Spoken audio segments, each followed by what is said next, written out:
सादर जय जिनेंद्र सभी को। मेरे इस चैनल सोनू सेठिया में आप सबका स्वागत है। आज हम बात करेंगे श्री भक्तांबर स्तोत्र के श्लोक संख्या 13 पर।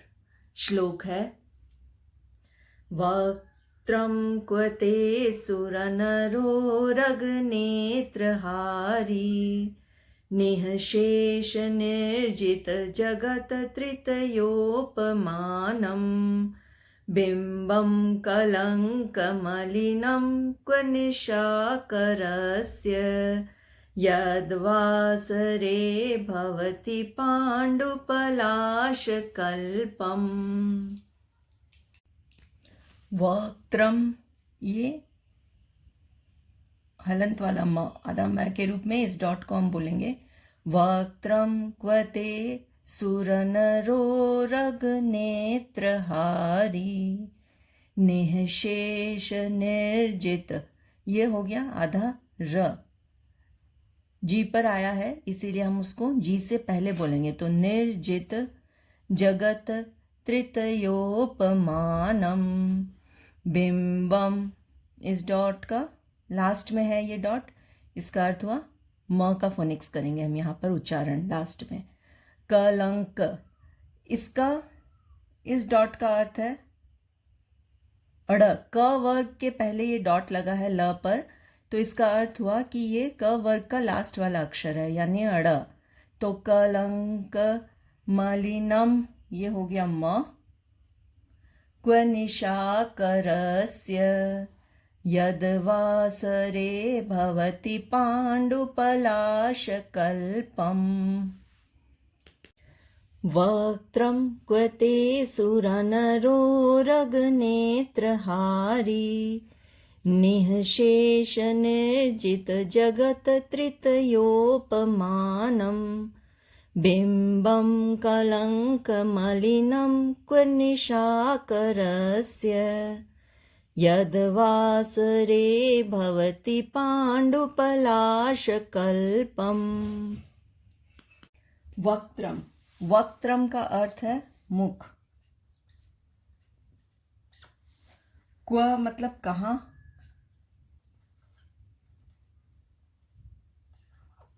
कहाँ, ते मतलब आपका।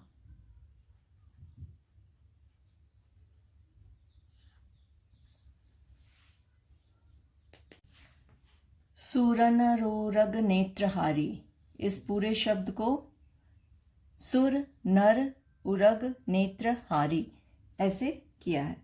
सुर का अर्थ हुआ देव, नर का अर्थ हुआ मनुष्य, उरग का अर्थ हुआ धर्णेंद्र,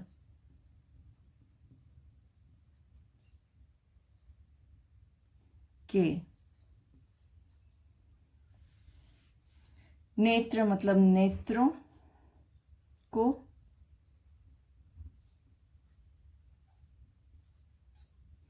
हारी मतलब हरने वाला।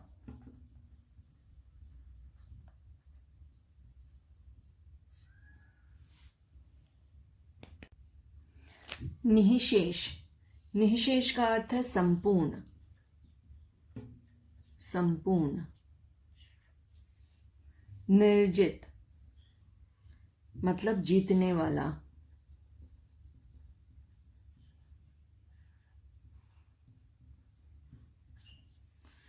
जगत यानी कि संसार को, यानी सभी लोगों को।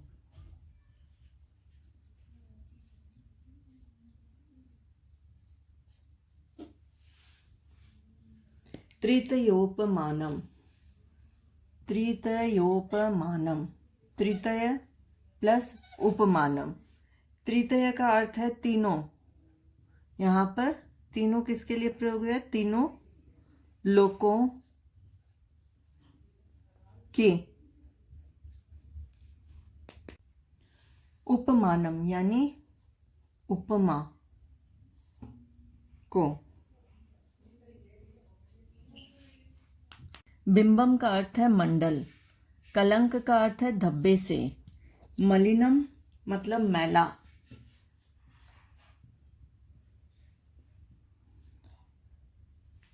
क्व मतलब कहाँ,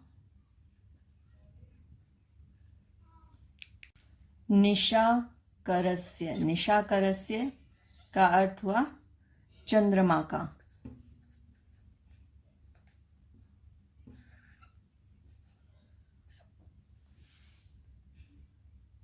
यद वासरे का विच्छेद होगा यत प्लस वासरे, और इसका अर्थ होगा, यत का अर्थ है जो, वासरे मतलब दिन में।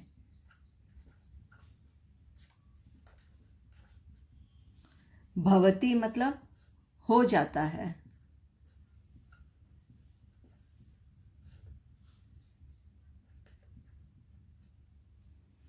पांडु, पांडु का अर्थ हो गया फीका, जो दिन में फीका हो जाता है, अर्थात हल्का पीला या फीका। पलाश कल्पम, कल्पम का अर्थ है समान, एंड पलाश कल्पम मतलब पलाश के पत्तों का, यानी कि टेसू के पत्तों के समान, यानी पलाश के पत्तों के समान।